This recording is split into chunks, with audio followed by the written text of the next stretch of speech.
अस्सलाम वालेकुम जी, कैसे हैं आप सब। रेडियो दक्सा में खुशामदीद। आज मैं हाजिर खिदमत हूँ हमरा बाय अहमद रहो एपिसोड 2 लेकर। तो चलो चलते हैं नॉवल की जानिब। अशमल अपने कमरे में बैठी लैपटॉप पर कुछ लिख रही थी। उसे जर्नल लिखने की आदत थी। वो कहते हैं ना, जब लोग आपकी नहीं सुनते तो आप लिखना शुरू कर देते हैं। मैं हूँ अशमल खान, एक छोटे से घराने से ताल्लुक रखने वाली एक आम सी लड़की। मेरा बाप एक गरीब कसाई था। बचपन से ही मुझे अपनी गरीबी पर रोना आता था। मैं सोचती थी कि काश मैं किसी अमीर घर में पैदा होती। बड़े बड़े घर देखकर मेरी निगाहें जगमग उठती थी। वो अपनी कहानी लिख रही थी। हम मिडिल क्लास लड़कियों को ना हमेशा यही लगता है कि बस एक अमीर लड़के से शादी कर लो और हमारी जिंदगी बदल जाएगी, हमें वो सब मिल जाएगा जिसके लिए हम बचपन से तरसे हैं। लेकिन हम ये क्यों भूल जाते हैं कि हकीकी जिंदगी फेरी टेल्स की तरह हसीन नहीं होती। ना ही हकीकी जिंदगी में कोई जेंटलमैन शहजादा हम जैसी आम मिडिल क्लास लड़कियों को अपनाता है, और ना ही वो शहजादे फेरी टेल्स की तरह हसीन होते हैं। हम अपनी किस्मत से जितना मर्जी लड़ लें, लेकिन रहेंगी हम वही आम सी लड़कियां। हकीकत कभी नहीं बदलती। वो हाथ में पकड़े कॉफी के मग से कॉफी पीने लगी। मैंने भी अपनी हकीकत बदलने की कोशिश की थी। रईस मेरी जिंदगी में आया तो मुझे लगा कि वाकई वो कोई फेरी टेल्स का शहजादा है जो मुझे मेरी सौतेली माँ से बचा ले जाएगा। मुझे लगा था कि मैं कहानी की वो आम सी लड़की हूँ जिसकी किस्मत या तो एक जूता छोड़ जाने से बदल जाती है या एक सेब खाने से। रईस मेरे ख्वाबों का शहजादा था जिसने मेरे सब ख्वाब छीन लिए। वो खुद पर तंज करते हुए मुस्कुराई। रईस को आईईडी था। वो एक हैवान था जो अपना गुस्सा मुझ पर टॉर्चर करके निकालता था। मुझे मोहब्बत के नाम पर धोखा दिया गया था। वैसे भी रईस के लिए मुझ जैसी लड़की को अपने प्यार के चंगल में फंसाना बहुत आसान था, और मैं बेवकूफ़ अपने ख्वाब किसी अमीर शख्स के जरिए पूरे करने चली थी। वो अपना सारा दुख दर्द इस जनरल में लिखा करती थी। हम सारी जिंदगी यही सोचते रहते हैं कि अच्छा लाइफ पार्टनर मिल गया तो क्या क्या करेंगे।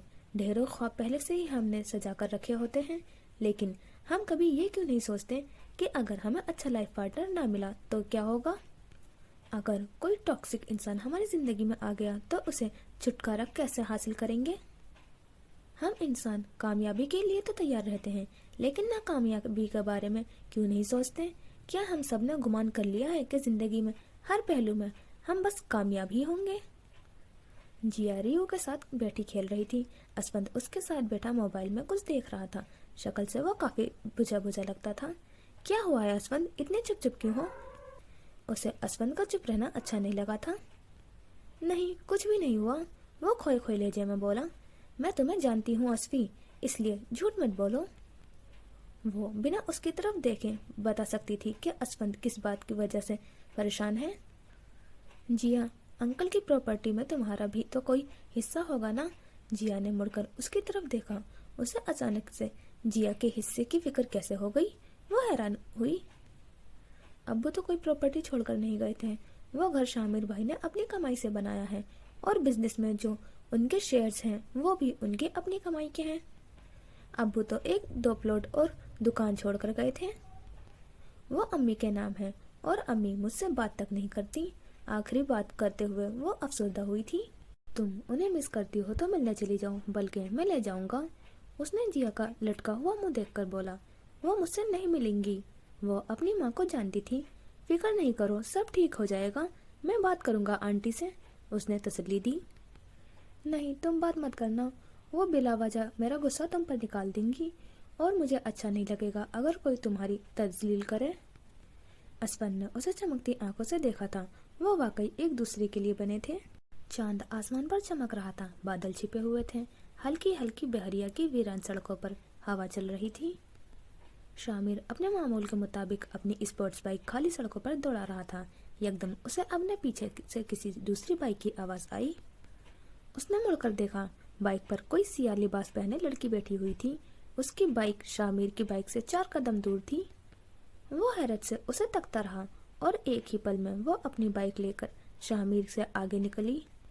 शामिर को आज तक कोई भी बाइक रेस में हरा नहीं पाया था, और अपनी हार कबूल भी नहीं करता था। वो उसने फुल स्पीड से रेस दी और बाइक आगे की तरफ बढ़ाई। अब शामिर उसके पीछे था। किसी भी तरह उससे आगे निकलना था। उसने साइड से कट मारने की कोशिश की थी। वो भी अपने बाइक लेकर साइड हुई। शामिर मुसलसल आगे निकलने की कोशिश कर रहा था, मगर शायद वो लड़की भी उसी की तरह ढीठ थी। सड़क पर उन दोनों के सिवा कोई ना था। वो दोनों बस एक दूसरे की जिद में आगे निकलने की कोशिश कर रहे थे। बहरिया की सड़क खत्म हो चुकी थी। आगे तरक्याती काम की वजह से सड़क बंद थी। अशमल ने अपनी बाइक रोकी, सर से हेलमेट उतारा। बाल कमर पर आगे गिरे थे। शामिर ने अपनी बाइक साइड पर लगाया। वो अपनी हार पर गुस्से से अशमल को देख रहा था। बाइक उसकी अना का मसला था और अशमल ने उसकी अना को ठेस पहुंचाई थी। वो लड़की हर काम में उससे आगे थी। क्या हुआ, अपनी हार कबूल नहीं हुई तुम्हें? उसने इतराते हुए बोला। मुझे हारने की आदत नहीं है। वो अपनी हार कबूल कर ही नहीं सकता था। मैं आ गई हूँ ना, अब आदत डाल लो, वो उसे चढ़ाते हुए बोली। तुम समझती क्या हो खुद को? ये ना तो तुम्हारा ऑफिस है और ना यहाँ तुम मेरी बॉस हो। वो आधे लफ्ज जब्त कर गया था। फिर भी तुमसे आगे हूँ, वो हवा में अपने बाल लहराते हुए बोली। मैं तुम्हें बहुत बर्दाश्त कर रहा हूँ, मुझे मजबूर मत करो कि मैं तुम्हें कुछ तलकलामी कर बैठूं। वो अपने गुस्से पर काबू कर रहा था। मैंने तो नहीं बोला मुझे बर्दाश्त करो, लेकिन हाँ, यही तुम्हारे हक में बेहतर है। इतना कहकर वो अपनी बाइक की तरफ वापस मुड़ी। अगर मुझे एक कत्ल माफ होता तो मैं वो तुम्हारा करता, अशमल खान, उसने बुलंद आवाज में बोला। अशमल ने मुड़कर उसे देखा, फिर मुस्कुराई। कसाई की बेटी हूँ, तुम्हारे जिस्म के टुकड़े टुकड़े करना मेरे लिए कुछ मुश्किल नहीं है। वो शामिर को धमकी के बदले धमकी देकर बाइक पर बैठी और वहां से वापस का रास्ता इख्तियार किया। आज तक शामिर को किसी से इतनी नफरत महसूस नहीं हुई थी जितनी इस वक्त वो अशमल के लिए महसूस कर रहा था। खैर, इस नफरत के बदौलत अशमल ने उसके दिल में अपनी जगह तो बना ली थी। हम जिनसे नफरत करते हैं वो हमारे दिल के ज्यादा करीब होते हैं। असफंदियार अपने कमरे में बैठा जिया के हाथ का बना नाश्ता कर रहा था। रियो उसकी गोद में लेटा आराम कर रहा था। जिया नहाकर कमरे में दाखिल हुई। उसने सफेद रंग का शलवार कमीज पहन रखा था, बाल अभी गीले थे। उसने शीशे के सामने खड़े होकर कंघी करना शुरू किया। अभी उसने कंघी एक बार फेरी थी कि वो चौंकी। उसके बालों का एक गुच्छा उसके हाथ में आकर गिरा। जिया के बाल गिरना शुरू हो गए थे। जिया ने मुड़कर असफंद को देखा। वो नाश्ता करने में मसरूफ था। उसने फौरन उस बाल को अपने हाथ में छुपाया। दिल में न जाने क्यों एक अनजाना सा खौफ था कि शायद उस बीमारी की वजह से उसे असफंद छोड़ न दे। क्या हुआ जिया? उसने जिया के चेहरे का रंग उड़ते हुए देखकर बोला। कुछ नहीं, तुम नाश्ता करो, वो नजरें चुराते हुए बोली। असफंद ये सब महसूस कर चुका था। उसने रियो को गोद से उठाकर बेड पर लिटाया, फिर जिया की तरफ बढ़ा। पास पहुंचकर जिया का हाथ पकड़ा। जिया के हाथ में उसके बालों का गुच्छा था। जिया न जाने क्यों डर रही थी या शायद इनसिक्योर हो रही थी। आओ, मैं तुम्हारे बाल बनाता हूँ, उसने जिया के गाल पकड़ते हुए बड़े प्यार से बोला। वो बस उसे देखती गई, फिर मुस्कुराई। यानी कुछ भी हो जाए वो उसके साथ था। जिया बेड के पास आकर नीचे जमीन पर बैठी और असफंद को बेड पर बैठने का इशारा किया। असफंद ने उसे उठाकर बेड पर बिठाया। तुम मेरे कदमों में बैठी अच्छी नहीं लगोगी। तुम मेरी शरीके हयात हो, तुम्हारी जगह मेरे दिल में है, कदमों में नहीं। ऐसा तो नहीं था कि उसने पहले कभी जिया से ऐसी प्यार भरी बातें नहीं की थी, मगर आज जिया को उसकी ये बातें पहले से ज्यादा राहत दे रही थी। असफंद ने थोड़ा झुककर जिया के बालों में हाथ फेरा, फिर आहिस्ता आहिस्ता कंघी करने लगा। वह कंघी करने से ज्यादा उसके बालों से खेल रहा था। असफी, मैं ठीक तो हो जाऊंगी ना? उसने पुरउम्मीद होकर सवाल किया। असफंद एक लम्हे के लिए खामोश हुआ, फिर आगे आकर नीचे जमीन पर बैठा और जिया को देखने लगा। तुम बिल्कुल ठीक हो जाओगी। तुम्हें क्या हुआ? डॉक्टर ने बोला था कि कैंसर पहली स्टेज पर है, उसने तसल्ली देना चाहिए। असफी, मैं तुम्हें छोड़कर नहीं जाना चाहती, मैं मरना नहीं चाहती। असफी, मुझे तुम्हारे साथ पूरी जिंदगी जीनी है, मुझे मरने मत देना प्लीज। आंखें भर आई थी। असफंदिया तुम्हारे साथ है, मैं तुम्हें कुछ नहीं होने दूंगा। तुम मेरी जिंदगी हो और जिंदगी को कौन खोना चाहता है? उसने जिया को हाथ जोर से थामा। असफंद ऑफिस से लेट हो रहा था, फिर वो उठा और दरवाजे की तरफ मुड़ा। जिया ने उसका हाथ नहीं छोड़ा था। वो हाथ छुड़ाने के लिए वापस मुड़ा और जिया ने एकदम उसे गले से लगा लिया था। वो असफंद के वजूद से लिपटी खुद को महसूस कर रही थी, फिर उसके कंधे पर सर रखकर अपने आंसू बहाने लगी। असफंद उसे रोक न पाया। शामिर ऑफिस जाने से पहले रोज अदन से मिलकर जाया करता था। अभी भी वो उसी के कमरे में खड़ा था। बेटा, मैं वादा नहीं कर सकता, मगर मैं कोशिश करूंगा आज जल्दी आने की। वो नीले रंग का पैंट कोट पहने खड़ा था। मुझे आज पार्क जाना है, आपके साथ फुटबॉल खेलना है। अदन मुंह बनाए बैठा। अच्छा बाबा के बैटमैन, मैं जल्दी आ जाऊंगा, उसने मुस्कुरा कर जवाब दिया। अदन एकदम खुश हो गया था। फिर वो ऑफिस जाने के लिए बाहर निकला। असफंदियार अपने कैबिन में बैठा काम में मसरूफ था। तभी उसका दोस्त उसके कैबिन के पास आकर खड़ा हुआ। क्या बात है असफी, आज काफी परेशान लग रहे हो? असफंद का चेहरा आज काफी बुझा बुझा था। यार क्या बताऊं, वो उलझा हुआ था। चल आजा, साथ लंच करते हैं, बात भी तसल्ली से हो जाएगी। उसने असफंद को चलने का बोला तो वो उठ खड़ा हुआ। अब वो दोनों ऑफिस के कैबिन से निकलकर कैफेटेरिया में बैठे थे। अब बता क्या बात है, उसने दोबारा बात शुरू की। वही पैसों का मसला है, और क्या? अब क्या मसला है? इस माह तो तेरा बोनस भी अच्छा भला था, और अब तो तुम मजीद घंटे दफ्तर में काम करके सही कमा रहे हो। यार तो नहीं समझेगा। वो काफी परेशान था। तो समझा तो सही मेरे दोस्त, जिया को कैंसर है। उसने हिम्मत करके ये लफ्ज अदा किया। और कैंसर पूरे जिस्म में फैलना शुरू हो गया है। वक्त पर इलाज शुरू ना हुआ तो जिया, आखिरी अल्फाज वो अदा नहीं कर पाया था। चंद हजार की इस कमाई में पूरा घर चलाना मेरे लिए किसी माह से कम नहीं है। घर का बिल, महीने का राशन, अम्मी की दवाई, बहनों की पढ़ाई का खर्चा, इनका जहेज और फिर इनकी शादी। जिया को देने के लिए तो मेरे पास कुछ है ही नहीं। महीने का खर्च भी इतना कम देता हूँ, और अब इसका इलाज। मुझे कुछ समझ नहीं आ रहा। वो शदीद मुश्किल में था। आज उसकी परेशानी सुन चुका था। उसका मसला वाकई बहुत बड़ा था। मेरे पास कुछ नहीं है उसे देने को, और अगर अब मैं उसका इलाज भी नहीं कर पाया तो मैं जीते जी मर जाऊंगा। उसने अपना सर पकड़ लिया था। रिलैक्स असफंद। माज ने उसके कंधे पर हाथ रखा था। जिया का सोचकर असफंद का दिल भर आया था। वो मेरे लिए इसी तरह जरूरी है जिस तरह जिंदा रहने के लिए सांस। मैं सब खो सकता हूँ मगर उसे नहीं। उसे खो दिया तो खुद को खो दूंगा। नम आंखों के साथ उसने हकीकत बताई थी। जिया उसके लिए क्या थी वो चंद अल्फाज के जरिए नहीं बता सकता था। तो किसी और अच्छी कंपनी में सीवी ड्रॉप कर, इंशाल्लाह तुझे अच्छी नौकरी जरूर मिल जाएगी। उसने तसल्ली देना चाहिए। बोल तो तू ऐसा रहा है जैसे मैंने ये किया नहीं होगा। भाई, पाकिस्तान में नौकरी मिलना कौन सा आसान है? एक काम हो सकता है अगर। उसने सोचते हुए बोला। क्या काम बता? उसने झट से बोला। देख, तेरा कंपनी में रिकॉर्ड बहुत अच्छा है। बॉस तुझे काफी मेहनती और काबिल समझता है। उसने बात का आगाज किया। आगे बोल। वो उकताया हुआ था। हमारी कंपनी ने दुबई की एक कंपनी के साथ परसों ही डील साइन की है। बॉस अपने काबिल एम्प्लॉयज को उस कंपनी में भेज रहे हैं। जिया कभी नहीं मानेगी, वो जानता था। यार असफी, तुझे तनख्वाह डबल मिलेगी। रिहाइश, खाना पीना सब उनका होगा। और तो और वहाँ पार्ट टाइम कोई छोटी मोटी नौकरी करके तू लाख आराम से कमा सकता है। उसने असफंद को समझाने की कोशिश की। हाँ, मैं तेरी बात समझ रहा हूँ, मगर जिया, मैं कैसे उसे इस मुश्किल वक्त में छोड़कर बाहर चला जाऊँ? वो कभी भी इस बात पर आमदा नहीं होगी। वो जिया को छोड़ने का सोच भी नहीं सकता था। यार तू ये सब भाभी के लिए ही तो कर रहा है। दिल को एक तरफ रखकर दिमाग से सोच। इतना अच्छा मौका है, वरना फिर यही हल है कि किसी बैंक से उधार ले ले। पर जिया, भाभी को तू समझाएगा तो वो समझ जाएंगी। उसने फिर उसे इसरार किया। असफंद गहरी सोच में गुम हुआ। अप्लाई कैसे करना है? वो हिम्मत पकड़कर बोला। जिया को वो समझा लेगा। चल बताता हूँ। शाम का वक्त हो रहा था मगर शामिर अभी तक वापस नहीं आया था। अदन ने पूरे घर में शोर मचा रखा था। बिनेश की अब बस हो गई थी। उससे ज्यादा वो अदन का शोर बर्दाश्त नहीं कर सकती थी।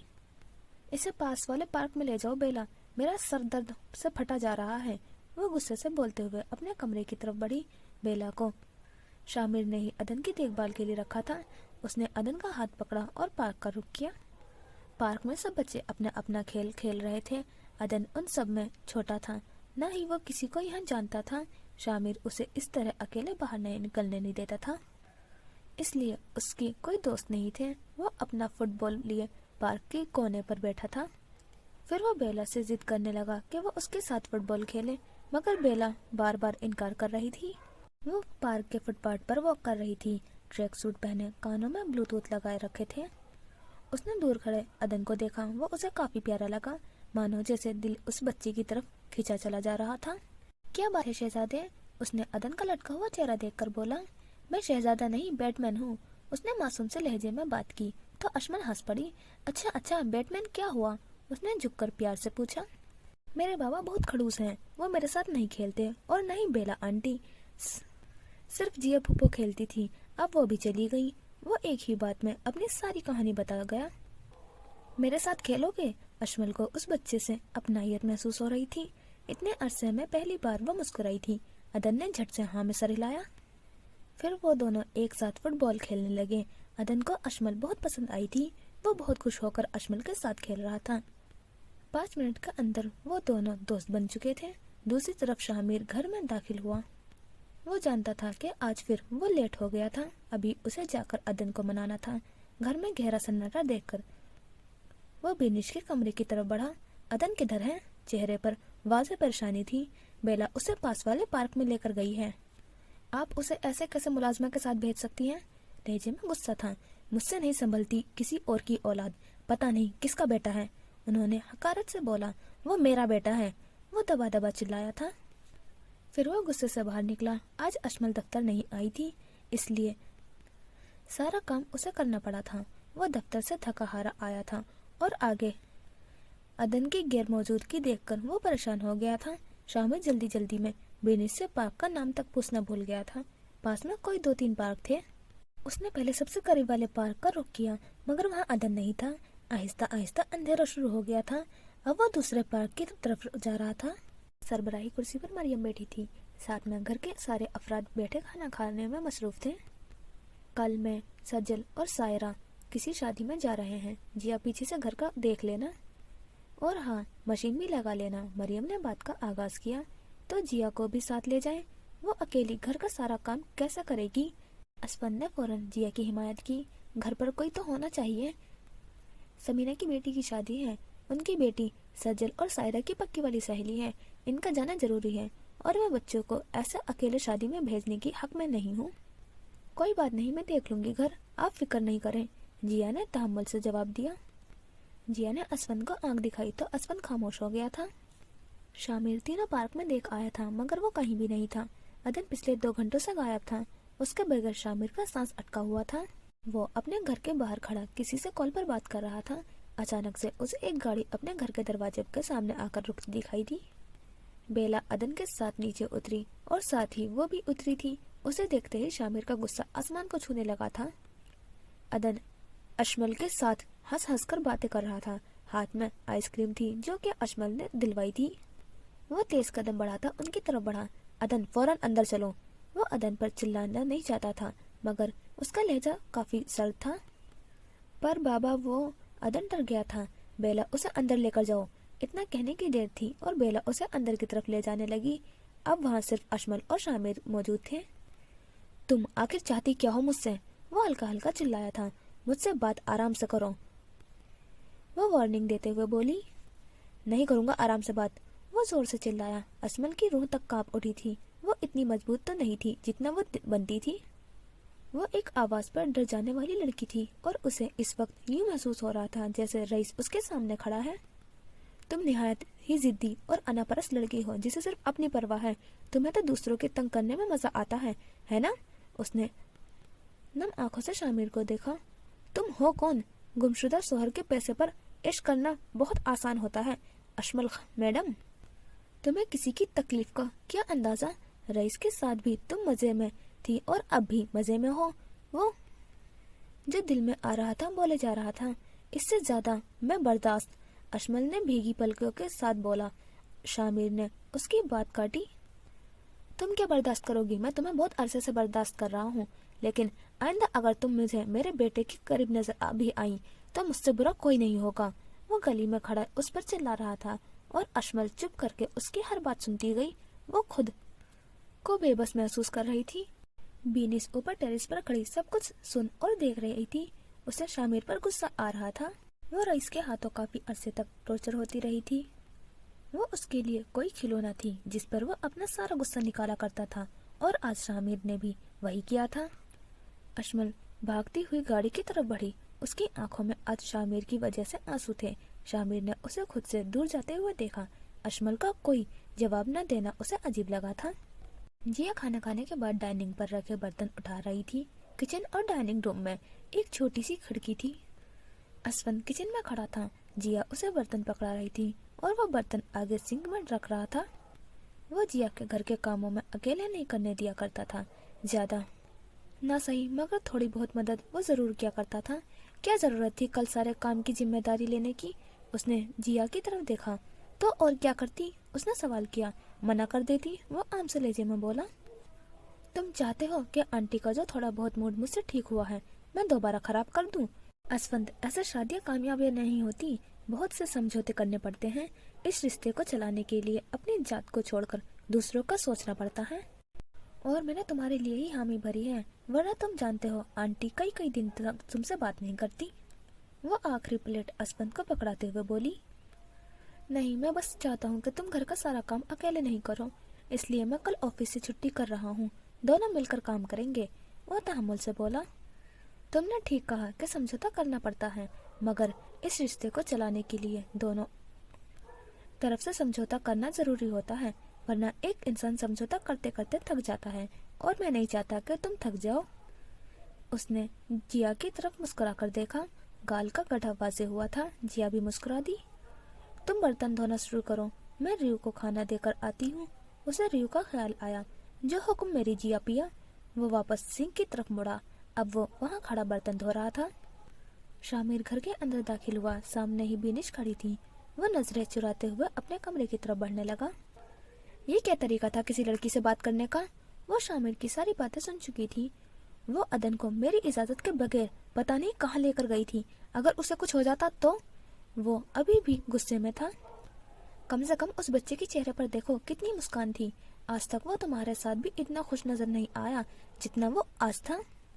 شامیر کو وہ تمہارے خریدی ہوئی چیز نہیں ہے جو تمہارے علاوہ کوئی اسے دیکھ بھی نہیں سکتا۔ وہ شامیر کو آئینہ دکھا رہی تھی۔ تم جانتے ہو مجھے عدن سے کبھی کوئی مسئلہ نہیں تھا، مجھے صرف تمہاری اس پوزیسونیس اور اس پاگلوں جیسے پیار سے مسئلہ ہے۔ تم عدن کے آگے سب بھول جاتے ہو، اور آج تو تم میری تربیت بھی بھول گئے۔ کیا میں نے تمہیں کبھی کسی لڑکی سے اس طرح گلی میں کھڑے ہو کر چلانے سکھایا تھا؟ شرم آ رہی ہے مجھے تمہیں اپنا بیٹا کہتے ہوئے۔ وہ آخری بات دکھی سے لہجے میں کہتی ہوئی اپنے کمرے کی طرف بڑھی۔ شامیر وہاں چند لمحے ساکت کھڑا رہا۔ وہ یہ حقیقت جانتا تھا کہ عدن کے لیے اس کا پیار حد سے زیادہ ہے، جو کہ غلط نہیں تھا، مگر وہ اس پیار میں اپنے باقی رشتے بھول جاتا تھا۔ یہ غلط تھا۔ اسے یاد بھی نہیں ہوگا کہ کب آخری بار اس نے اپنی ماں کے ساتھ بیٹھ کر بات کی تھی۔ پھر بینش کا عدن سے چڑھنا جائز تھا۔ وہ پھر بھی نہ چاہتے ہوئے عدن کے کمرے کی طرف بڑھا۔ عدن اپنے بستر پر لیٹا رو رہا تھا۔ شامیر کو اندر آتا دیکھ کر وہ دوسری طرف کروٹ کر کے سونے کا ڈرامہ کرنے لگا۔ شامیر اس کے پاس بیڈ پر بیٹھا۔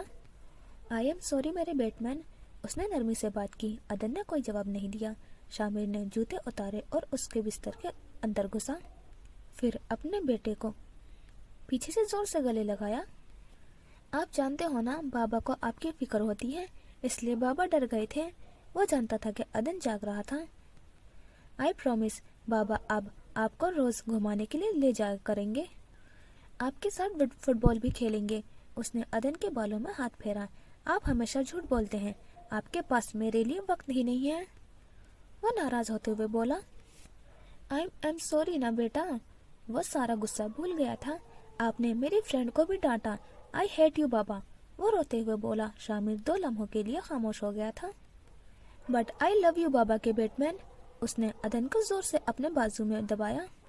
میری فرینڈ کا کیا؟ آپ نے انہیں ڈانٹا ہے بابا، آپ کو سوری کرنا ہوگا ان سے بھی۔ اس نے اپنی شرط رکھی، اور شامیر بنا کوئی جواب دیے اپنی آنکھیں بند کر چکا تھا۔ اس وقت شامیر کو خود پر شدید غصہ تھا۔ وہ کبھی بھی کسی لڑکی سے اونچی آواز میں بات نہیں کرتا تھا، لیکن آج وہ اشمل پر واضح چلایا تھا۔ وہ اپنے کمرے میں گمسم بیٹھی تھی۔ کمرے میں اندھیرا تھا۔ وہ اندھیروں میں رہنے کی عادی ہو گئی تھی۔ سامنے لیپ ٹاپ کھلا ہوا تھا جس پر وہ اپنے دکھ لکھا کرتی تھی۔ اس کی زندگی میں کوئی نہیں تھا جو اس کی سنے، جو اسے سمجھے، اس لیے وہ اپنا سارا غم لکھ ڈالتی تھی۔ یہ اس کے لیے تھیراپی کی طرح تھا۔ دنیا کے سب مرد ایک جیسے ہوتے ہیں جو ہر عورت کو اپنی ملکیت سمجھتے ہیں. ان پر اپنا غصہ نکالنا، ان کی تذلیل کرنا تو جیسے ان کا فرض ہے. میرا دل کرتا ہے کہ دنیا کے سارے مردوں کو ایک لائن میں کھڑا کر کے اور ایک گولی میں سب کو اڑا دوں. میں ان مردوں پر ایک سے زیادہ گولی بھی ضائع نہیں کرنا چاہتی. وہ اپنا سارا غصہ اور مایوسی نکال رہی تھی. وہ سمجھتا ہے کہ میں رئیس کے ساتھ مزے میں تھی اور اب بھی مزے میں ہوں. کوئی نہیں جانتا تھا کہ میں نے کیا کچھ برداشت کیا ہے. رئیس کے لیے میں کوئی پالتو جانور تھی. کاش میں نے اس کی پہلی مار پر ہی گھر چھوڑ دیا ہوتا. مجھے لگتا تھا کہ میں رئیس کو فکس کر سکتی ہوں. کتنی پاگل تھی میں. بھلا انسان کی خصلت بھی بدل سکتی ہے. وہ درندہ تھا، درندہ، اور میں نے اس درندے کے ساتھ جو کیا بالکل درست کیا. وہ سانس لینے کے لیے رکی. ہاں، میں نے بالکل صحیح کیا. میں نے کچھ غلط نہیں کیا. اب وہ خود کو دلاسے دے رہی تھی. اس کے دماغ میں وہ سارے منظر جگمگ کرنے لگے تھے. ایسا کیا کیا تھا اس نے رئیس کے ساتھ؟ یہ ایک راز ہے اور راز ہمیشہ پوشیدہ ہی اچھے لگتے ہیں. اگلی صبح کا سورج نکل چکا تھا. اسفند اور جیا بیڈ پر لیٹے ہوئے تھے. درمیان میں ریو لیٹا ہوا تھا. ریو نے اٹھ کر جیا کے کان کے پاس میاؤ میاؤ کرنا شروع کیا. اسے بھوک لگی ہوئی تھی. پھر اس نے جیا کے گال چاٹنا شروع کر دیے. جیا نے ہلکی سی حرکت کی، پھر ہلکی سی آنکھیں کھولی. ریو معصوم سا منہ بنائے بیٹھا ہوا تھا. جاؤ اسفی سے بولو ریو، وہ تمہیں کھانا دے گا. اس نے دوبارہ آنکھیں بند کی. ریو نے اسفند کی طرف دیکھا. وہ مزے سے سو رہا تھا. اس نے یکدم اس کے ہاتھ پر زور سے چک مارا. اسفند اچانک ڈر کے اٹھا. سامنے ریو بیٹھا تھا. اسفند نے غصے سے اسے دیکھا. بچے پر غصہ نہیں کرو، اسے کھانا دو. شاباش. جیا نے نیند میں بول رہی تھی. تیری تو میں. اس نے ریو کو پکڑا. ریو نے بھی اپنے پنجے نکالے. ان دونوں کی ایک منٹ نہیں بنتی تھی. کیا ہو رہا ہے یہ؟ جیا نے غصے سے بولا. اسفند نے فوراً سے اسے ریو کو چھوڑا. ریو نے بھی اپنے پنجے اندر کیے اور معصومیت کے ساتھ جیا سے لپٹ گیا. تم میرے بیٹے کو مار رہے تھے؟ اس نے ریو کو وکالت کی. ریو نے میاؤں بول کر جیا کی بات کی تصدیق کی. کتنا جھوٹا ہے یہ. اس نے پہلے مجھے چک مارا تھا. اس نے اپنے حق میں دلیل دی. وہ تو اسے بھوک لگی ہوئی تھی. اسفی، تم میرے بیٹے سے نرمی سے پیش آیا کرو. وہ ریو کو گود میں اٹھا کر وہاں سے اٹھی. تم ہمیشہ اس کی طرفداری کرتی ہو. وہ معصوم سے لہجے میں بولا. ہاں، کیونکہ چھوٹا سا بیبی ہے. تم اتنے بڑے ہو کر بھی اس سے پنگے لیتے ہو. وہ ریو کو کھانا ڈال رہی تھی. اسفندیار کا منہ بن چکا تھا، جو کہ جیا کو دیکھتے ہی ٹھیک ہو جانا تھا. شامیر نے تیز گرے رنگ کا پینٹ کوٹ پہن رکھا تھا. بال پیچھے کی طرف بنائے گئے تھے. وہ دفتر میں داخل ہو رہا تھا. نظریں مسلسل ایک ہی شخص کو ڈھونڈ رہی تھی. اشمل کا کوئی رد عمل نہ دینا اسے چبھ رہا تھا. وہ بس اس کے بارے میں ہی سوچ رہا تھا. اتنی اہم وہ کب سے ہو گئی تھی کہ وہ اس کے بارے میں سوچے. وہ سامنے سے آتی دکھائی دی. ہلکے بھورے رنگ کا منی کوٹ پہنے، بالوں کی پونی بنا رکھی تھی. وہ اس کے قریب آ رہی تھی. شامیر اپنی جگہ سے ہل بھی نہیں پایا. وہ شامیر کے قریب سے ہوتی ہوئی آگے بڑھی. شامیر بس اسے دیکھتا ہی رہ گیا. ارشد صاحب، ساز کمپنی کے ساتھ جو میٹنگ ہے اس کی ڈیٹیلز مجھے ای میل کر دیں. وہ پاس کھڑے ایک آدمی سے بات کرنے کے بعد اپنے دفتر کی طرف بڑھی. شامیر بھی اپنے آفس کی طرف بڑھا. اندر اپنی کرسی پر بیٹھ کر وہ کافی دیر سوچتا رہا. کیا واقعی اس نے اشمل کو زیادہ باتیں سنا دی تھی؟ تبھی اس کا فون بجا. جی بابا کے بیٹ مین. اس نے خوش دلی سے فون اٹھاتے ہوئے بولا. بابا، آج آپ جلدی آئیں گے نا؟ ہم فٹ بال کھیلیں گے نا؟ ابھی صبح ہی شامیر عدن سے وعدہ کر کے آیا تھا، مگر عدن سے انتظار ہی نہیں ہو رہا تھا. شام کے 5 بجے تک میں آپ کے پاس آؤں گا، تیار رہنا.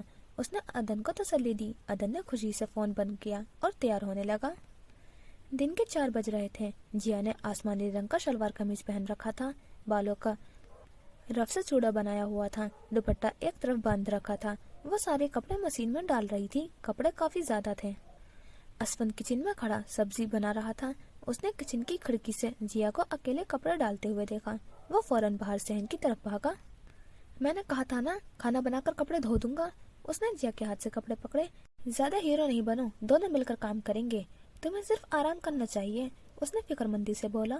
تم تو ایسے بول رہے ہو جیسے میں کینسر کی آخری اسٹیج پر ہوں.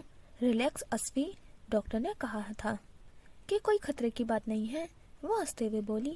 एकदम उसका सर भारी होने लगा था, कदम लड़खड़ाए। उसे ऐसे लग रहा था जैसे जिस्म में जान बाकी नहीं है। उसने असफन की तरफ हाथ बढ़ाया। असफन के चेहरे का रंग उड़ गया था। उसने झट से जिया का थामा। जिया को कुछ समझ नहीं आ रहा था कि क्या हो रहा है, जैसे सब स्लो मोशन में चल रहा था। जिया, जिया! उसके कानों में असफन यार की आवाज गूंज रही थी। जिया बेहोश हो चुकी थी। उसने जिया को अपनी गोद में उठाया और अंदर की तरफ बढ़ा। अंदर आकर जिया को बेड पर लेटाया। अब वो डॉक्टर को कॉल मिला रहा था। अशमल अपने कमरे में खड़ी तैयार हो रही थी। आज इतने अरसे बाद उसका खुलकर तैयार होने का दिल चाहा था। आंखों में गहरा काजल डाले वो सुर्ख होठों पर लगा रही थी। उसने सिया रंग का लिबास पहन रखा था। अपने आप को शीशे में देखकर वो माजी की कोई याद उसके सामने झलकी। उनकी शादी का दूसरा दिन था। अशमल के चेहरे पर एक अलग ही चमक थी। वो रईस के साथ शादी करके बहुत ही खुश थी। वो उसकी पहली मोहब्बत थी, उसके ख्वाबों का शहजादा। अशमल शीशे के सामने खड़ी तैयार हो रही थी। मैरून रंग का काम से भरा हुआ फ्रॉक पहन रखा था। कानों में बड़े बड़े झुमके थे। वो अपने होठों पर सुर्खी लगाने के बाद खुद को जी भरकर आईने में देख रही थी। उसके पीछे ही रईस बैठा था। वो मुसलसल अपने टांगे हिला रहा था। हाथ बिला वजह कांप रहे थे और आंखों में शदीद गुस्सा तारी था। वजह ना जाने क्या थी। कैसी लग रही हूँ मैं? उसने मुड़कर रईस की तरफ देखकर बड़े शौक से पूछा। उसने कोई जवाब नहीं दिया। अशमल को थोड़ा अजीब लगा था। मैं कुछ पूछ रही हूँ रईस, उसने रईस को झिंझोड़ते हुए बोला। रईस ने गुस्से में अपनी आंखें बंद की। शादी से पहले तुम मेरी इतनी तारीफ करते थे, वो नाराज होते हुए बोली। रईस एकदम अपनी जगह से उठा। आंखों में जुनून तारी था। रईस ने अशमल के बालों को जोर से नोचा। अशमल की आंखों में बेयकीनी उतरी थी। दर्द के मारे उसकी हल्की सी चीख निकली। तुम्हें जानना है ना तुम कैसी लग रही हो, जहर लग रही हो, वो एकदम चिल्लाया। अशमल उसके हाथ से अपने बाल छुड़ाने की कोशिश कर रही थी। छोड़ो मुझे रईस, तुम ये क्या कर रहे हो? उसे यकीन नहीं आया था कि रईस ऐसा भी कर सकता है। रईस ने उसका मुंह शीशे की तरफ मोड़ा। अब वो दोनों शीशे में देख रहे थे। पहले बोलो कि मैं जहर लग रही हूँ। वो अजीब सा इंसान था या शायद कोई दरिंदा था। रईस मुझे छोड़ो, वो दर्द से चिल्लाई थी। उसे ऐसा लगा था कि उसके सारे बाल उतरकर रईस के हाथ में आ जाएंगे। पहले बोलो कि जहर लग रही हो। उसने बाल और मजबूती से पकड़े। अशमल उसके हाथ से अपने बाल छुड़वा रही थी। कोई जवाब न आने पर रईस ने उसे गले से पकड़ा। वो उसका गला दबा रहा था जैसे वो गुस्से में पागल हो गया था। अशमल को अपना दम घुटता महसूस हुआ। मैं जहर लग रही हूँ।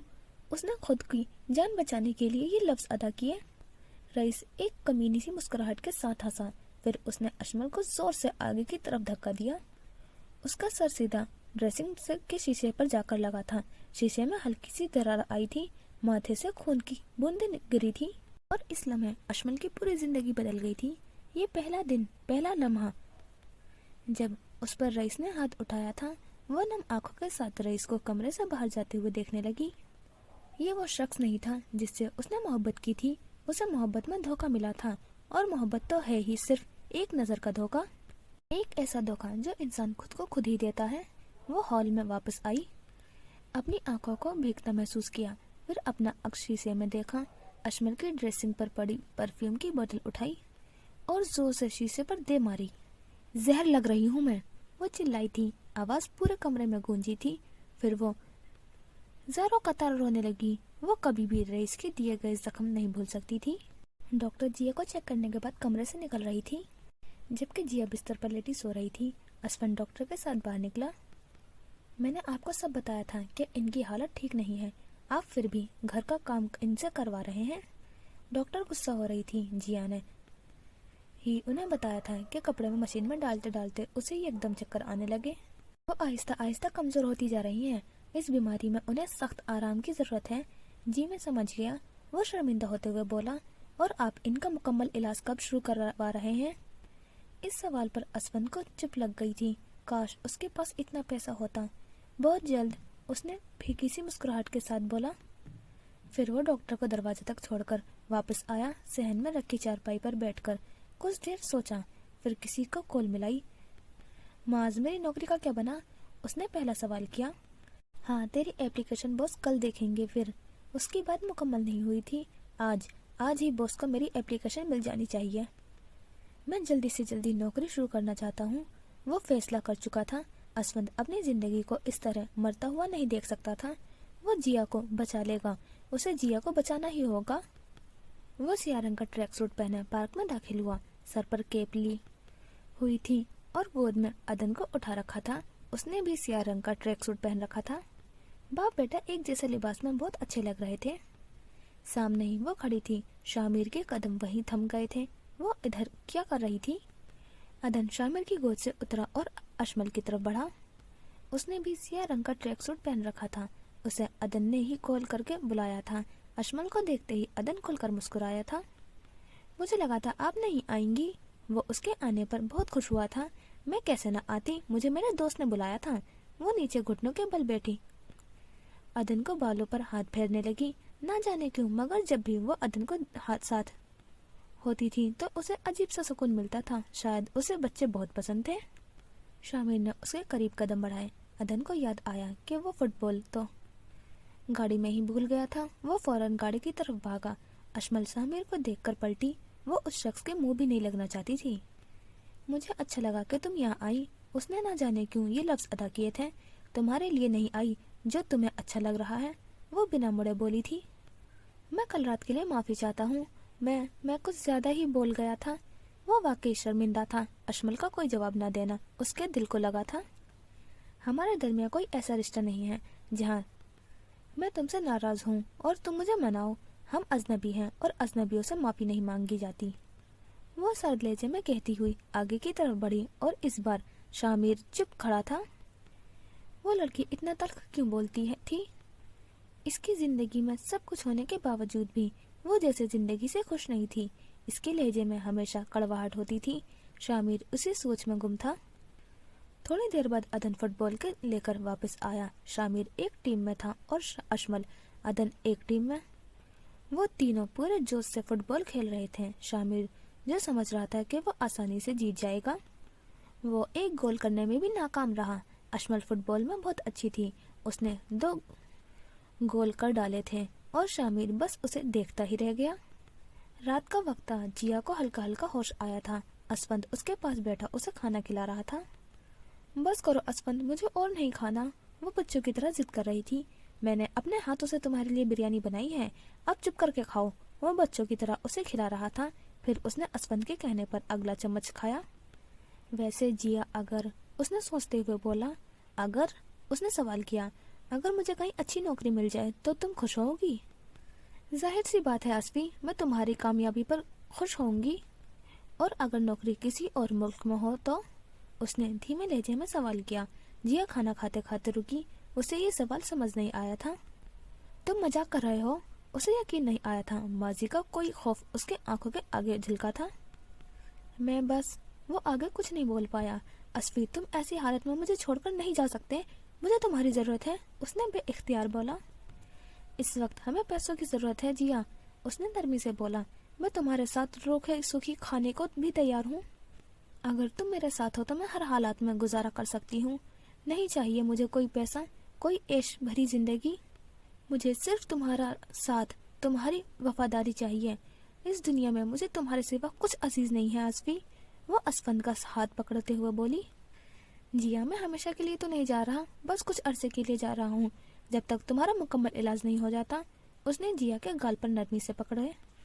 मैं बिल्कुल ठीक हूँ असफी, आज बस वैसे ही चक्कर आ गए।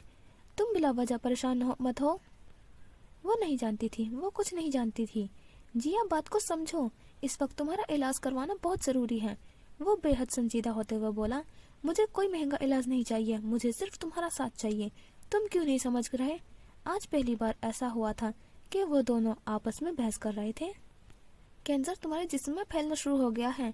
इसने हिम्मत करके अपने लब खोले और जिया साकित हो गई थी। ये अल्फाज किसी पहाड़ की तरह उस पर टूटे थे। वो कुछ न बोल पाई। अगर वक्त पर इलाज न करवाया तो? वो कभी भी ये अल्फाज नहीं बोल पाता था। जिया को हर चीज इस वक्त झूठी लग रही थी। आंखें हल्की हल्की भीग गई थी। मैं हर मुमकिन कोशिश करूंगा, मैं तुम्हें कुछ नहीं होने दूंगा, उसने जिया की नम आंखों को देखकर बोला। असफंद ने उसे बिना बोले उसे गले से लगा लिया। वो असफंद के वजूद में सिमट चुकी थी। यकदम वो फूट फूट कर रोने लगी। उसे अभी नहीं मरना था, वो असफंद के साथ जीना चाहती थी। अशमल अपने कमरे में वापस आई तो उसका फोन बजने लगा। हेलो। वो सामने वाले शख्स को नहीं जानती थी। मैं बेनिश बात कर रही हूँ, उन्होंने अपना तारुफ करवाया। सॉरी, मगर मैं आपको नहीं जानती। उसने दिमाग पर जोर दिया, मगर वो वाकई किसी बेनिश को नहीं जानती थी। मैं शामिर की वालिदा बात कर रही हूँ, उन्होंने नरमी से बात की। अशमल शामिर का नाम सुनते ही खामोश हो गई थी। वो दरअसल मैं तुमसे शामिर की तरफ से माफ़ी मांगना चाहती हूँ, उसने कल बहुत गलत किया तुम्हारे साथ, वो शर्मिंदा होते हुए बोली। इसकी ज़रूरत नहीं है, आपका बेटा पहले ही माफ़ी मांग चुका है, तो तुमने माफ़ किया या नहीं? हमारा ऐसा कोई रिश्ता नहीं है जहाँ हम एक दूसरे से माफ़ी मांगे, वो साफ बात करती थी। तुम चाहो तो बन सकता है, उन्होंने हल्का सा बोला था। जी, उसे हैरत हुई थी। वो मेरा मतलब था, क्या कल तुम मुझसे मिलने आ सकती हो? उन्होंने बात संभालने की कोशिश की, मगर क्यों? उसे अजीब लगा था। अदन तुम्हें देखकर बहुत खुश होगा, बाकी तुम्हारी मर्जी। उन्होंने अदन का नाम लेकर अशमल को ब्लैकमेल किया। ओके, मैं 2 दिन में आपको बताती हूँ, उसने इतना कहकर फोन काटा। बेनिश अशमल की व्हाट्सएप पर लगी टीपी बार बार देख रही थी। उन्हें ये लड़की बहुत पसंद आई थी। असफंद दफ्तर जाने के लिए तैयार हो रहा था। आज ये बिस्तर से नहीं उठी थी। पिछले 2 दिनों से यही चल रहा था उन दोनों में। अभी से बातचीत कम हो गई थी। उसने मुड़कर जिया की तरफ देखा। मैं जानता हूँ कि तुम जाग रही हो। उसकी आवाज़ पर जिया ने फौरन आंखें बंद की थी। वो शायद उससे नाराज थी। तभी असफंद का फोन बजा। असफंद, अपना पासपोर्ट और बाकी कुछ ज़रूरी डॉक्यूमेंट मैंने तुझे व्हाट्सएप किया है, वो आते हुए ज़रूर ले आई। माज ने सलाम दुआ के बाद पहली बात की। अच्छा। उसने जिया की तरफ दोबारा देखा। वो उसकी मर्जी के बगैर नहीं जाना चाहता था। आज दूसरी कंपनी वाले तेरा इंटरव्यू लेंगे, अल्लाह तुझे कामयाबी करे, उसने दुआ की थी। असफंद ने बिना कोई जवाब दिए फ़ोन बंद किया। फिर वो जिया की तरफ बढ़ा। वो ज़बरदस्ती आंखें बंद करके लेटी हुई थी। मुझे दुआ नहीं दोगी? आज मेरा इंटरव्यू है, उसने बड़े मान से बोला। जिया उसकी तरफ नहीं मुड़ी थी। वो काफ़ी देर वहाँ खड़ा रहा, फिर उसके और करीब आया, फिर जिया के सर पर बोसा दिया।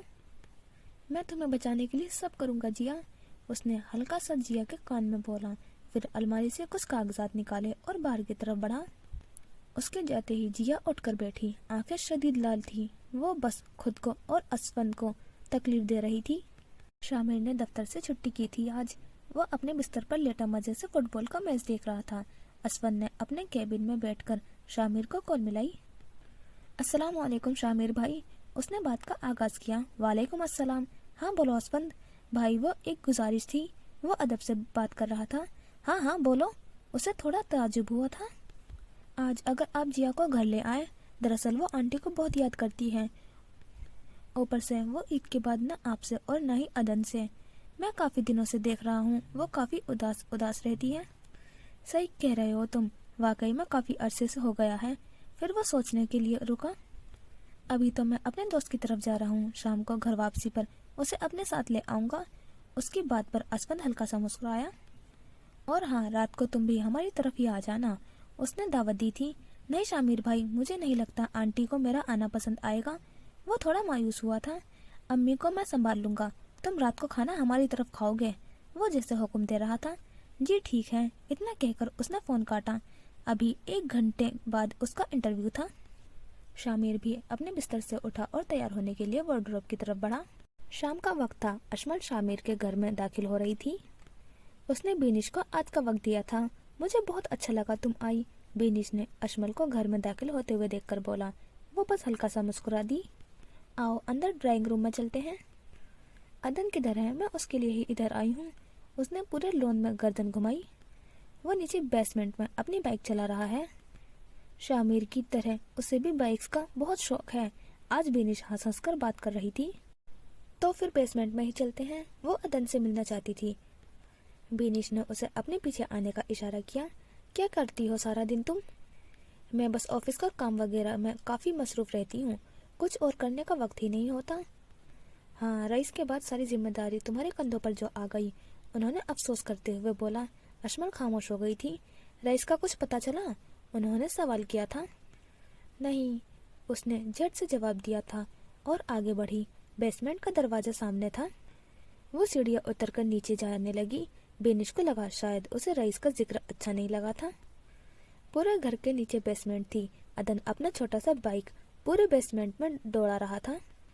बेला उसके पास खड़ी थी। बेसमेंट की एक तरफ 4 स्पोर्ट्स बाइक खड़ी थी जिन पर कपड़ा गिराया हुआ था।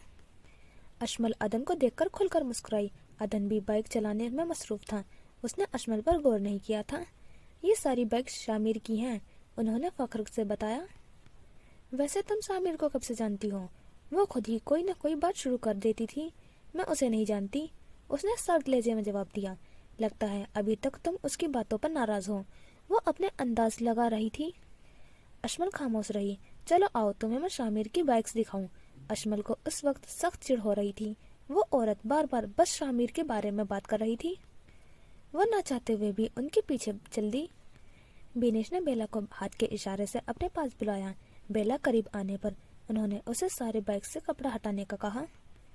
इस वक्त वो एक राज से पर्दा उठाने वाला था जो 4 सालों से पोशीदा था। अशमल गौर से सारी बाइक्स देख रही थी। उसे भी बाइक्स का जुनून था। एक एक करके हर बाइक्स के पर कपड़ा उठाया गया। आखिरी सियाह रंग की बाइक से कपड़ा उठा। KIJ 44 बाइक का नंबर था। अशमल साकित हो गई थी। आंखों में बेयकीनी उतरी थी। 16 मार्च 2020। वो इस दिन को कैसे भूल सकती थी? उस रात 12 बजे ये बाइक उसके सामने आकर रुकी थी। उसके दिमाग में कुछ फ्लैशबैक की तरह चल रहा था। वो एक कदम पीछे हटी। वो रस्सियों में बंधी बेआवाज रो रही थी। सामने बाइक पर बैठा शामिर सड़क पर इधर उधर देख रहा था। मंजर साफ उसकी आंखों के आगे गर्दिश करने लगा, मगर वो शामिर नहीं हो सकता। उसे अभी तक यकीन नहीं आया था। वो पलटी, फिर एक नजर अदन को देखा। उसे जैसे सब समझ में आने लगा था। सब राज खुलने लगे थे। वो वापस भागी। बेनिश ने उसे वापस जाता देखा। वो उसे आवाजें दे रही थी, अशमल अशमल, मगर उसे कुछ सुनाई नहीं दिया। वो सीढ़ियों से ऊपर आ चुकी थी। अंधाधुंध भाग रही थी। लोन से होती हुई वो मेन गेट की तरफ पहुंची। उस वक्त उसे कुछ होश नहीं था। वो 4 साल से जो कुछ अपने अंदर छुपाई बैठी थी, सब उसकी नजरों के सामने आ रहा था। शामिर और जिया घर के अंदर दाखिल हो रहे थे। दोनों आपस में बातें करने में मसरूफ थे। जिया के चेहरे पर एक अलग ही रौनक थी।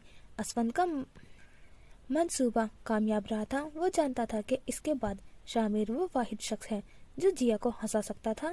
शामिर आगे चल रहा था और अशमल भाग रही थी। एकदम वो शामिर से टकराई। अशमल नीचे गिरने वाली थी कि शामिर ने उसे पकड़ लिया। शामिर को देखते ही वो जैसे बुद्ध बन गई थी। तुम ठीक हो? शामिर ने उसकी घबराहट और उसके चेहरे के उड़े हुए रंग को देखकर बोला।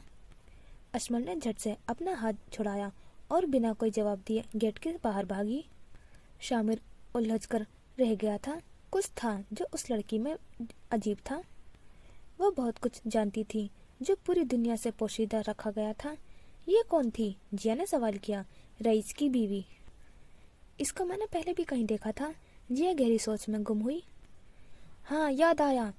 उस दिन हॉस्पिटल में मैं मुझसे टकराई थी, तब भी ये इसी तरह अजीब सी घबराई हुई थी। फिर ये किसी साइकाइट्रिस्ट के रूम में दाखिल हुई थी। उससे जैसे सब याद आया था। शामिर हैरान हुआ था। मैं नहीं मानता, इतनी अच्छी जिंदगी गुजारने के बाद भी इसे किसी साइकाइट्रिस्ट की जरूरत क्यों होगी? वो समझता था कि अशमल की जिंदगी खुशियों से भरी हुई थी। वो वाकई कुछ नहीं जानता था। जिंदगी जितनी परफेक्ट नजर आती है, इतनी होती नहीं है। उसने अपना शौहर खोया है। 4 साल से रईस भाई गायब हैं। आसान नहीं होता अपनी मोहब्बत के बगैर रहना। उसे अपना दुख याद आ गया था। ये तुम कब से इतनी बड़ी बड़ी बातें करने लगी? वो हंसा था, मगर उसका दिमाग उलझ चुका था। अशमल के बारे में उसे तजस्सुस हो रहा था और यही तजस्सुस उन दोनों को जोड़ने वाला था। फूफो! अदन दूर से खुशी से चिल्लाया था। जिया उसकी तरफ भागी। जिया को देखकर बेनिश चुप खड़ी थी। वो जिया से नाराज थी, मगर अपनी औलाद से ज्यादा देर कौन नाराज रह सकता है? अशमल अपने घर के पिछले लॉन में मौजूद थी। उसने एक जगह से घास खोदना शुरू की थी। वो पसीने में सराबोर थी। हाथ सारी मिट्टी में भरे हुए थे। घास में एक बड़ा सा गड्ढा वाज़ेह हुआ। एकदम उसे अपने हाथों पर कुछ महसूस हुआ, जैसे उसके हाथ खून में भीगे हुए थे। हाथ कांपने लगे। वो फटे फटे आंखों से हाथों को देखने लगी। 4 साल उसने अपने अंदर सब राज दफन के रखे, मगर अब जैसे वो ये सब छुपाते छुपाते पागल हो गई थी। मैंने कुछ नहीं किया। وہ جیسے خود کلامی کر رہی تھی، خون اسے اپنے پورے جسم پر رینگتا محسوس ہوا۔ اشمل نے اپنے سر سے چادر اتار کر اپنے ہاتھ صاف کیے، مگر خون صاف نہیں ہو رہا تھا۔ اچانک سے پاگلوں کی طرح چیخنے لگی، اس لڑکی میں واقعی کچھ عجیب تھا۔ مل گئی تمہیں فرصت آنے کی؟ بینش ٹی وی لونج میں بیٹھی تھی، ساتھ جیا اور شامیر بیٹھے تھے۔ امی وہ، جیا نے شامیر کی طرف دیکھا۔ چھوڑے بھی پرانی باتوں کو، اتنے عرصے بعد وہ آئی ہے۔ اس نے جیا کا ساتھ دیا۔ اس نے شادی سے پہلے سوچا تھا ہمارا؟ انہیں سب گلے شکوے یاد تھے۔ نہیں، میں نے صرف اپنا اور اسفن کا سوچا تھا، اور مجھے اس بات کو کوئی ملال نہیں۔ وہ آرام سے بولی، جب اسے ہماری پرواہ ہی نہیں ہے تو یہ یہاں کیوں آئی ہے؟ بینش دبا دبا چلائی، اسے میں یہاں لے کر آیا ہوں۔ جیا نے پسند کی شادی کی ہے، کوئی گناہ نہیں کیا۔ وہ جیا پر ایک بات برداشت نہیں کرتا تھا۔ انہیں اعتراض میری پسند کی شادی پر نہیں ہے، انہیں اعتراض اسفن کے غریب ہونے پر ہے۔ وہ سچ بولی تھی۔ ہاں ہے مجھے اعتراض، وہ لڑکا تمہارے قابل نہیں ہے، وہ چلائی تھی۔ ان کے پیچھے ہی اسفن ٹی وی لونج میں داخل ہوا تھا۔ اس نے بینش کی بات سن لی تھی، قدم وہیں تھم گئے تھے۔ جیا نے اسفن کو دیکھا تو اپنی جگہ سے اٹھی۔ وہ مڈل کلاس لڑکا تمہیں دے ہی کیا سکتا ہے؟ اپنی حالت دیکھو، یہ لٹکا ہوا چہرہ، آنکھوں کے نیچے ہلکے، تم کتنی کمزور ہو گئی ہو، تم بدل گئی ہو جیا۔ وہ جیا کی حالت دیکھ کر بولی، آپ کہہ رہی ہے کہ اسفند میرے قابل نہیں؟ اس نے اسفند کی طرف دیکھا جو کہ گردن جھکائے کھڑا تھا۔ اور میں کہتی ہوں کہ میں اس کے قابل نہیں ہوں۔ اسفند نے گردن اٹھا کر اسے دیکھا۔ شامر بھی اپنی جگہ سے اٹھ چکا تھا۔ اس نے جیا کو آرام سے بیٹھنے کی کوشش کی، مگر اس نے ہاتھ کے اشارے سے منع کر دیا۔ مجھے کینسر ہے، اس نے ہمت کر کے لب کھولے۔ جیا اس سے زیادہ دیر تک یہ سچ نہیں چھپا سکتی تھی۔ شامر نے یکدم مڑ کر اس کی طرف حیرت سے دیکھا، اور بینش کی ٹانگوں سے تو جان ہی نکل گئی تھی۔ اور جانتی ہیں مجھے یہ حقیقت کب پتہ چلی؟ وہ بینش کی طرف دیکھ کر رہی تھی۔ نکاح سے 2 گھنٹے پہلے مجھے اور اسفند کو یہ پتہ چلا تھا۔ اس وقت اس نے میرے ساتھ نہیں چھوڑا، اس نے مجھ سے اس بیماری کے ساتھ قبول کیا، اور آج تک اس نے مجھے یہ احساس نہیں ہونے دیا کہ میں بیمار ہوں۔ اتنی بڑی حقیقت جاننے کے بعد بھی اسفی کی محبت کبھی کم نہیں ہوئی۔ اور آپ کہتی ہیں کہ اس شخص نے مجھے دیا ہی کیا ہے؟ اسفند اس کی طرف دیکھ رہا تھا۔ بینش اپنا سر پکڑ کر بیٹھ گئی تھی۔ جب میں اس شخص کو دیکھتی ہوں تو میرا جینے کا دل کرتا ہے۔ جانتی ہوں کہ میرے پاس کم وقت بچا ہے، لیکن جتنا بھی وقت بچا ہے میں وہ اپنے پسندیدہ مرد کے ساتھ گزارنا چاہتی ہوں۔ وہ اسفند کی طرف دیکھ کر نم آنکھوں سے بولی تھی۔ اسفند نے نفی میں سر ہلایا۔ میں تمہارا علاج کرواؤں گا، ساتھ کھڑا شامر ہمت کر کے بولا تھا۔ وہ اپنی بہن کو مرتا نہیں دیکھ سکتا تھا۔ اس کی ضرورت نہیں ہے، میرا شوہر ابھی زندہ ہے اور مجھے یقین ہے کہ وہ مجھے مرنے نہیں دے گا، وہ فخر سے بولی تھی۔ شامر نے جیا کو گلے سے لگا لیا تھا، آنکھوں سے آنسو بہہ رہے تھے۔ وہ ایک مضبوط مرد تھا، لیکن جیا کے معاملے میں وہ بہت کمزور تھا۔ بینش اپنی جگہ پر بیٹھی مسلسل رو رہی تھی۔ جیا اس کی بیٹی تھی، ان کی تکلیف کا کوئی اندازہ نہیں لگا سکتا تھا۔ وہ دونوں گھر واپس آ چکے تھے، پورے راستے دونوں میں کوئی بات نہیں ہوئی۔ اس وقت بھی وہ دونوں کمرے میں موجود تھے۔ جیا بیڈ سے ٹیک لگائے لیٹی تھی، اسفند صوفے پر بیٹھا ہوا تھا۔ ایک عجیب سی خاموشی تاری تھی۔ تمہارا انٹرویو کیسا ہوا؟ اس نے سنجیدگی کے ساتھ سوال کیا۔ اچھا ہو گیا، وہ بنا اس کی نظریں ملائے بولا۔ تو کب جا رہے ہو مجھے چھوڑ کر؟ آواز میں درد تھا، نہ جانے کیوں وہ اتنی حساس ہو گئی تھی۔ وہ اٹھ کر جیا کے پاس آیا۔ تم ایسا کیوں سوچ رہی ہو کہ میں تمہیں چھوڑ کر جا رہا ہوں؟ اسے برا لگا تھا۔ پتہ نہیں، وہ دن بدن کمزور ہوتی جا رہی تھی، دماغ میں صرف منفی خیال آتے تھے۔ جیا ہمارے پاس اور کوئی حل نہیں ہے۔ وہ جیا کے پاس آ کر بیٹھا۔ اسفی نہ جانے کیوں مجھے لگ رہا ہے کہ میرے پاس زیادہ وقت نہیں ہے، جیسے سب ختم ہونے والا ہے۔ آنکھیں چند لمحے میں بھیگ چکی تھی۔ ایسا مت سوچو جیا، تمہیں مثبت سوچنا چاہیے، اور میں تمہیں چھوڑ کر نہیں جا رہا۔ میں صرف تمہیں اس بیماری سے بچانے کے لیے یہ سب کر رہا ہوں، وہ دلیل دے رہا تھا۔ اسفی مجھے کوئی علاج نہیں کروانا، میرے پاس جتنا بھی وقت بچا ہے میں وہ صرف تمہارے ساتھ گزارنا چاہتی ہوں۔ میں چاہتی ہوں کہ اپنی آخری سانسیں تمہارے سینے پر اپنے سر رکھ کر لوں، جب میں مروں تو تمہارا چہرہ میرے سامنے ہو۔ وہ زندگی سے مایوس ہو گئی تھی۔ اکثر اس مرض سے لڑنے والے لوگ پہلے ہی ہار مان جاتے ہیں۔ جیا بھی وہی کر رہی تھی۔ مت کرو جیا، مجھے تمہاری باتیں تکلیف کے سوا کچھ نہیں دے رہی۔ میں تمہیں بچانا چاہتا ہوں، میں ایک آخری کوشش کرنا چاہتا ہوں، پلیز مجھے کرنے دو۔ اس نے جیا کو دیکھا، دل میں تکلیف اتری تھی، وہ بے بس تھا۔ پلیز مجھے دل سے جانے کی اجازت دو جیا، مجھے اپنی زندگی بچانے دو، تمہارے بغیر اسبی کچھ نہیں۔ اس نے جیا کے آگے ہاتھ جوڑے۔ ٹھیک ہے، اس نے دل پر پتھر رکھنے کی کوشش کی، لیکن ایک بات یاد رکھنا، اگر میں مر گئی تو خدا کی قسم تمہیں اپنا مرا ہوا منہ بھی نہیں دیکھنے دوں گی۔ وہ اپنے آنسو صاف کرتے ہوئے بولی، لیکن میری بات بھی یاد رکھنا، اسفند یار تمہیں مرنے نہیں دے گا۔ اس نے عہد کر لیا۔ جیا نے کوئی جواب نہیں دیا تھا۔ جب سے اسے پتا چلا تھا کہ کینسر پورے جسم میں پھیل رہا ہے، اسے اسفند کی تسلی بھی جھوٹی لگتی تھی۔ ایک ہفتے بعد ادن اپنے گھر سے باہر نکل رہا تھا۔ وہ بار بار ادھر ادھر دیکھ رہا تھا، چہرے پر گھبراہٹ تھی۔ وہ کبھی بھی بنا بتائے گھر سے ایسے نہیں نکلا تھا۔ گھر کے سامنے ایک گاڑی کھڑی تھی، وہ اس گاڑی کو پہچانتا تھا۔ ادن کے پاس پہنچتے ہی اشمل نے گاڑی کا دروازہ کھولا۔ وہ گاڑی میں آ کر بیٹھا۔ کسی نے آپ کو آتے ہوئے دیکھا تو نہیں نا؟ اس نے نرمی سے سوال کیا۔ نہیں، مگر آپ نے مجھے ایسے کیوں بلایا؟ وہ معصوم سے لہجے میں بولا۔ پہلے ہی چاکلیٹ کھاؤ، پھر ہم گھومنے جائیں گے۔ اس نے ادن کی طرف ایک چاکلیٹ بڑھائی۔ ادن نے جھٹ سے چاکلیٹ پکڑی۔ وہ گھومنے پر سن کر بہت خوش ہوا۔ ادن فوراً سے پہلے ہی چاکلیٹ کھائی۔ اشمل نے گاڑی کو آگے بڑھایا۔